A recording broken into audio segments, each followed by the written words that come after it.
This is Monday of Holy Week.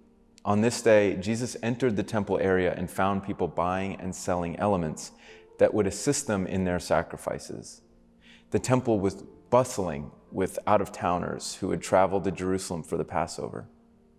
Many of them wouldn't have had the means to travel with their sacrifices, so they would have needed to purchase whatever they were going to use instead: doves, lambs, etc.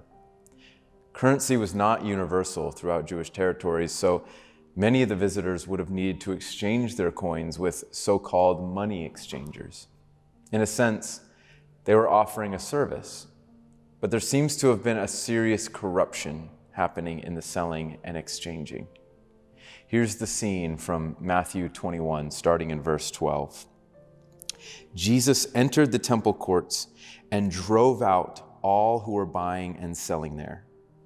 He overturned the tables of the money changers and the benches of those selling doves. "It is written," he said to them, "My house will be called a house of prayer, but you are making it a den of robbers." Jesus is clearly upset.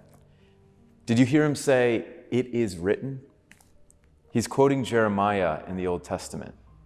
In chapter 7 of Jeremiah, the prophet denounces false religion in the strongest possible terms. Jeremiah 7:3 says, "Reform your ways and your actions, and I will let you live in this place." Then in verse 11, he goes on to say, "Has this house, which bears my name, become a den of robbers to you?" It sure seems like Jesus is channeling Jeremiah when he clears the temple. Or maybe it's more accurate to say that Jeremiah was channeling the Spirit of Jesus. And with Jesus on the scene at the temple, we get to hear God's word directly from God's mouth.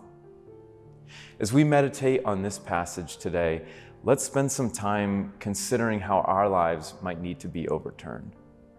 Are there ways we are making a mockery of our worship or ignoring God's admonishment in our lives?